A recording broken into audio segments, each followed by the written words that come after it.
Leader Sheikh नजीर साहब का आज 10वीं बरसी थी, उसी सिलसिले में यहाँ पे एक श्रद्धांजलि देने के लिए एक समारोह रखा गया था। एक फंक्शन पार्टी की तरफ रखा था जिसमें हमारे कायद और हमारे लीडर और पार्टी के सदर जनाब फारूक अब्दुल्ला साहब भी आए थे और बाकी भी सीनियर लीडर इसमें आए हुए थे। और आज क्योंकि शेख नजीर साहब की एक अपनी कंट्रीब्यूशन है और क्योंकि ये पार्टी शेर कश्मीर शेख मोहम्मदुल्लाह साहब ने बनाई और उनकी जो आइडियोलॉजी, उनका जो विजन, उनकी जो सोच थी, उसको आगे बढ़ाने में उनका बहुत बड़ा रोल था। और उसी उनकी काबिलियत को देख जो उन्होंने इस पार्टी के लिए किया और जो अपनी काबिलियत इस पार्टी को मजबूत करने, शेख साहब के बाद मजबूत करने के लिए किया, उन्हीं चीज़ों को याद करने के लिए आज ये प्रोग्राम था। और श्रद्धांजलि जिसमें आज उमर साहब भी कश्मीर में और डॉक्टर फारूक साहब जो पार्टी के हमारे कायद हैं, हमारे सदर हैं, उन्होंने यहाँ जम्मू में था, तो लिहाजा उसी सिलसिले में एक श्रद्धांजलि प्रोग्राम था। और लोगों को, अपने वर्करों को डाटसन में यही कहा कि पार्टी को मजबूत करिए और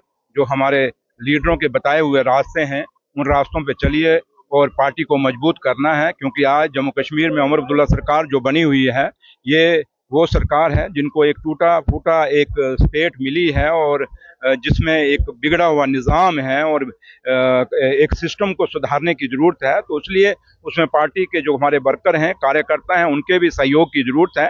तो लिहाजा उसी ये चीज़ें डॉक्टर साहब ने भी कही और हमने भी कही और वर्करों ने भी यही विश्वास दिलाया कि हम अपनी पार्टी को मजबूत करेंगे, नेशनल कॉन्फ्रेंस को मजबूत करेंगे। जो आने वाले इलेक्शन, चाहे वो पंचायतों के होंगे, चाहे अर्बन लोकल बॉडीज़ के होंगे, उसके लिए भी पार्टी मजबूती से खड़ी होगी। तो लिहाजा इसी श्रद्धांजलि के था और बाकी इसमें ज्यादा नहीं था। इसके अलावा और कोई बात हुई स्टेटहुड को लेकर? बात हुई, ने ये कहा कि वो सियासत में हिस्सा लेंगे और कश्मीरी पंडित जो है उनको भी वापस लाने की कोशिश करेंगे। जमात इस्लामी भी अब सियासत में है। देखिए, जहां तक जमात का ताल्लुक है, अगर उन्होंने ये फैसला लिया है, अच्छा फैसला है, देर आए लेकिन दुरुस्त आए और अच्छा फैसला है। क्योंकि नेशनल कॉन्फ्रेंस के लीडर शेर कश्मीर शेख मोहम्मदुल्लाह साहब से लेके, महादर मेहरबान से लेके, शेख नजीर साहब से लेके, डॉक्टर साहब से लेकर आज उमर अब्दुल्ला साहब के टाइम तक हमारी भी कोशिश है कि जम्मू कश्मीर को मजबूत किया जाए और हिंदुस्तान की डेमोक्रेसी को मजबूत किया जाए और हिंदुस्तान को मजबूत किया जाए।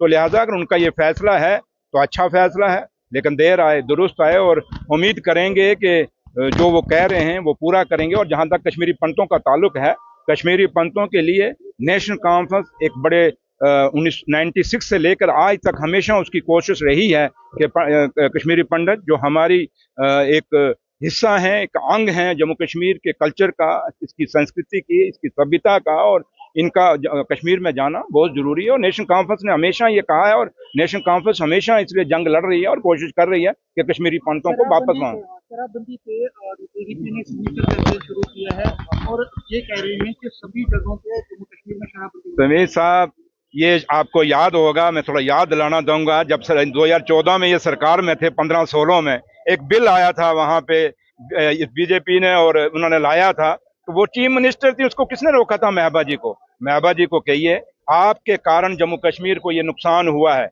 आज जम्मू कश्मीर जिस जंक्चर पर खड़ा हुआ है, जिस बर्बादी पे खड़ा है, जहां आज स्टेट टूट के एक यूटी बन गया है, जहां हमारा स्पेशल स्टेटस टूटा है, इसके लिए जिम्मेवार ये पीडीपी है। और आज वो उसको बोलिए ये घड़ियालू आंसू मत बहे।